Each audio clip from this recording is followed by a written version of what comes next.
Pastoralism is the most traditional of ruminant livestock production system,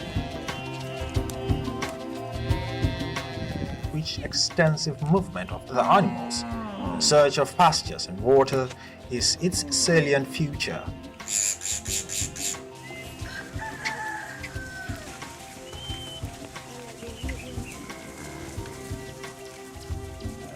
Whereas the system is adapted to exploit a dry, arid climate zone, it often overlaps into weather, agricultural land, occasionally ending up into violent conflicts.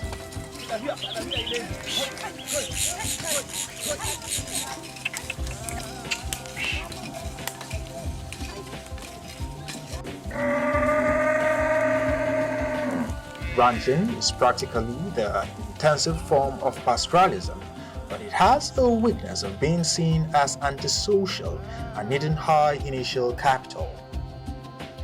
Ranching is a very significant change of the pastoralist system strategy. It changes the mobility nature of pastoralism, where traditionally there are no limits of grazing of an available pasture into controlled grazing.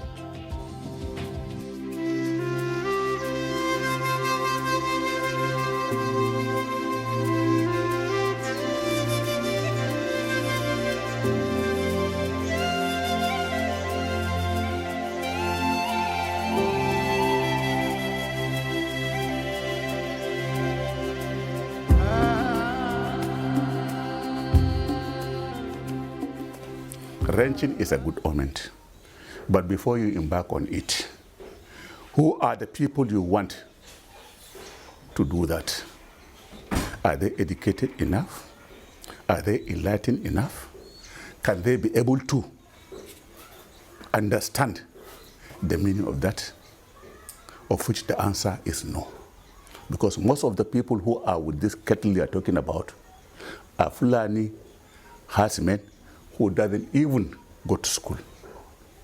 Their school is to wake up in the morning, see their cows are healthy, and find where they can get pasture to feed their cows. It's just life. To them, it's just life. And if you can come over at night and say that you are going to change the life of a person, it's very difficult. But gradually, with orientation, with understanding, with creating enabling environment for both the farmer and the rearer, the problem could have been solved. The unfortunate thing is that if a white man will come from Britain or wherever when we are under colonial regime, those problems are not there because they have already created forest reserve, grazing reserve, cattle routes, and place where you can farm. These are all demarcated. The cattle herd in the northern part of Nigeria grew by 140% from 26.6 million to 64 million. Heads thus increasing demand and the sector's advantages in the region, suggesting that ranching will continue to grow in the region.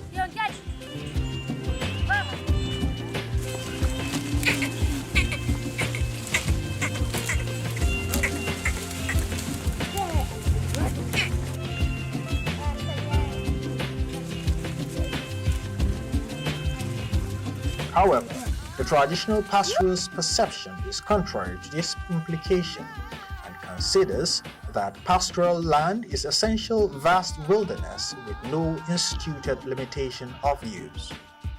All the areas that are truly demarcated by individual, which has become no-go area, then what the government could have done is that if you have maybe 100 or 200 hectares of land, come and inform the government, this is what I have and this is what I'm going to plant there.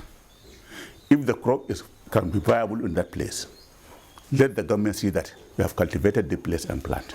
If not, let the government allocate it to people to plant. It's your land. Agree, you have the certificate. You can even lease it. You can be forced to lease it. If it's not cultivable, then people will come and rear animals there. But you demarcate area, fence it, get it, lock it, and leave it. And the population is growing. You need food, I need food. Understand me? The time I was saying that, okay, I can't remember when last, we can talk of shifting cultivation. I think it's out of the school curriculum now, shifting cultivation. Because before, there was a land. If you plant today, this year, next year, you can shift to another virgin land. But this time around, population has overtaken this event. And eventually, now we have to be using fertilizer day in out on one place. All these problems, it's not the population matters, it's the planning.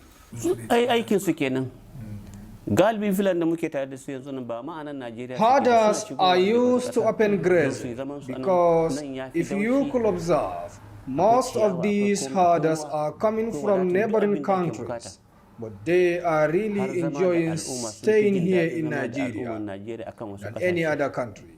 Here, there is need to reintroduce the policy of land shifting between the farmers and herders. I don't support grazing reserves.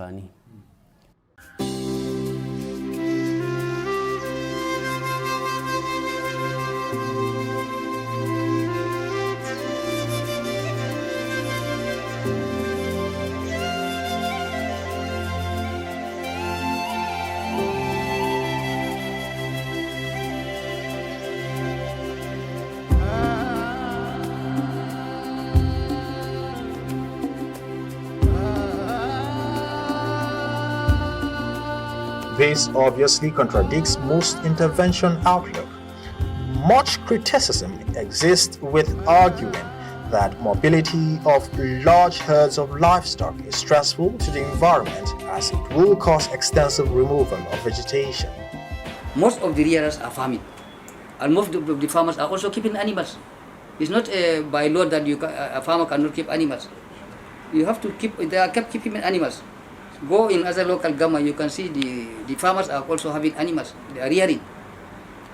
So, but people that are not aware of this, they are still making a demarcation between the farmers and the rearers, not knowing that the rearing is a game, is a general game. Rearing is a general game. We rear different animals. We rear the cows, we rear the sheep, we rear the camels. They are all rearing. They are all animals. So most of the farmers are also rearers. We have to put our mind into that. This range will apply to every tribe. It will be an advantage to every tribe because we have learned in different countries. This range is producing good results. They are getting enough meat, they are getting enough milk, like other developed countries, which we have experienced to know. There is countries that are enjoying this. So we have the potentiality to enjoy better than that other countries because we have land, we have the rivers, we have everything that is potentiality to the rearing. So we have to use it. In the Sahel Africa, it has been reported that vegetation removal by livestock in the area is believed to have increased soil surface to the extent of causing reduction of rainfall and rapid desertification.